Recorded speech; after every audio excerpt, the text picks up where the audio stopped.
গতকাল সুপ্রিম কোর্টে লজিক্যাল ডিসপেন্সারিকে কি রায় দিয়েছে? লজিক্যাল ডিসক্রিপেন্সির ওপরে গতকাল সুপ্রিম কোর্ট আমাদের যেটা মেন প্রবলেম ছিল রাজ্য সরকারের এবং সাধারণ মানুষের সঙ্গে ইলেকশন কমিশন দুটোই যে কনস্টিটিউশনাল বডি, দুটোই সংবিধানের পোস্ট, সেখানে একটা কনফ্লিক্ট বরাবরই রয়ে গেছে। তার সঙ্গে Mustarin Banu versus chief election কমিশনের মামলায় গতকাল একটা যে অর্ডারটা হয়েছে, সেই অর্ডারের মেন বিষয়বস্তু হলো, আপনাদেরকে বলি, 28/2/2026 মধ্যে চিফ জাস্টিস একটা কমিটি তৈরি করবে, যে কমিটির মধ্যে দুটো কনস্টিটিউশনাল বডির মধ্যে যাতে কোনো রকম টসেল না হয়, এবং যে সমস্ত জায়গাতে চিফ ইলেকশন কমিশনার এবং তার নেতৃত্ব বিএলআরওরা যেখানে মৃত বলে ঘোষণা করিয়েছে, মানে যেখানে হলো নট সিটিজেন করেছে, সেই সমস্ত জায়গাতে চিফ জাস্টিসের কলকাতা হাইকোর্টের চিফ জাস্টিসের নেতৃত্বে একটা জুডিশিয়াল কমিটি তৈরি হবে। সেই কমিটির মধ্যে ডিস্ট্রিক্ট জাজ থাকবে এবং রিটায়ার জাজেরা থাকবে, যারা এই পুরো জিনিসটাকে রিভিজিট করবে, পুনরায় এগুলোকে করবে। যেমন বহু জায়গায় আমরা দেখতে পেয়েছি যেখানে লোক মৃত, এবং লজিক্যাল ডিসক্রিপেন্সি মানে অযৌক্তিক মানে কনক্লুশন যেখানে হচ্ছে। লজিক্যাল ডিসক্রিপেন্সিটা অর্থ হলো, ধরুন আপনার বাবার নাম এক, আপনার বাবার নামের সঙ্গে বাবার নামে আলী আছে, আপনার নামে আলী নেই, আপনার বাবার নামে এমডি আছে, আপনার নামে এমডি নেই। অনেক সময় 1988-এর আগে যারা জন্মগ্রহণ করেছে তাদের ভোটার লিস্টে 28 বছর বয়স এখন দেখাচ্ছে। তো সেই সমস্ত জিনিসগুলোকে লজিক্যাল ডিসক্রিপেন্সির অনুযায়ী বলছে। তো ইলেকশন কমিশন যে সিদ্ধান্তটা নিয়েছে, এতদিন সুপ্রিম কোর্টে মামলাটা চলছিল, সেই সুপ্রিম কোর্টের মামলাতে গতকাল আর্টিকেল 142-তে যেখানে বলছে যে সুপ্রিম কোর্ট যে অর্ডারটা পাস করবে সেটা সমস্ত অথরিটিকে সেটা মেনে চলতে হবে, এবং সেটার জন্য এনফোর্স করা।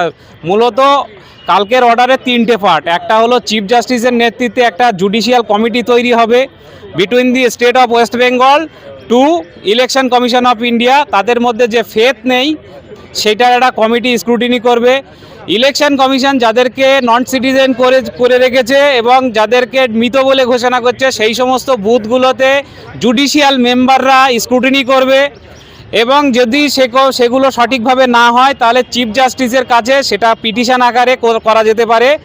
যে এতদিন যেটা বারবার ইলেকশন কমিশনকে বলেও হচ্ছিল না, নট সিটিজেন, আমি বেঁচে আছি, বিভিন্ন মিডিয়া চ্যানেলে আপনারা দেখবেন যেটা বলে হচ্ছিল না, সেটা সুপ্রিম কোর্ট গতকাল সেটাকে একটা জুডিশিয়াল কমিটি তৈরি করে দুজনের মাধ্যমে মধ্যস্থতা করার জন্য করেছে।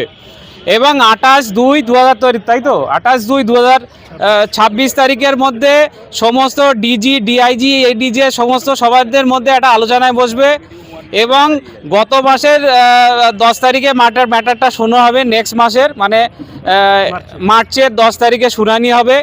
ফলে রাজ্যবাসী মানে যারা লজিক্যাল ডিসক্রিপেন্সিতে নামের স্পেলিং, ডেট দিয়ে ভুগছেন, তারা জুডিশিয়াল কমিটি সেই সমস্ত জিনিসগুলোকে রিভাইভ করবে, এবং তারা যাতে সঠিকভাবে নাগরিকত্বভাবে ভোট দিতে পারে তাদের সেই ব্যবস্থাটা করবে। তাহলে এই যে জুডিশিয়াল যে কমিটি আছে, এই কমিটিগুলো কি মানুষের দ্বারে দ্বারে যাবে, তাদের কোনো একটা জায়গায়? জুডিশিয়াল কমিটি ধরুন ডিস্ট্রিক্ট জাজ, রিটায়ার্ড জাজ, এখানে চিফ জাস্টিসের নেতৃত্বাধীন কমিটি তৈরি হবে। সেই কমিটি ডিসাইড করবে যে মানে যেখানে হলো লজিক্যাল ডিসক্রিপেন্সি, যেখানে অনেক সময় ফর্ম 7 দিয়ে যাদেরকে অবজেকশন দেওয়া হয়েছে, সেই সমস্ত জায়গাগুলোকে রিভিজিট করবে জুডিশিয়াল মেম্বাররা। নাইদার দি কোয়াসি জুডিশিয়াল মানে যারা হলো মানে যাদের কোয়াসি জুডিশিয়াল পাওয়ার অথবা যারা অ্যাডমিনিস্ট্রেটিভ পাওয়ার, কেউ যাবে না এখানে, জুডিশিয়ারি পুরো জিনিসটাই টেক ওভার করবে। ফলে লজিক্যাল ডিসক্রিপেন্সি নিয়ে কারোর ভয় পাওয়ার নেই। যখন দেখবেন যে ক্রোনোলজিক্যালি নামের মিল পাচ্ছেন না, তখন আপনি হাইকোর্টের দ্বারস্থ হতে পারেন। এসব করতে করতে যদি ভোট শুরু হয়ে যায়, তাহলে কি এদিকে বাদ রেখে ভোট করা হবে?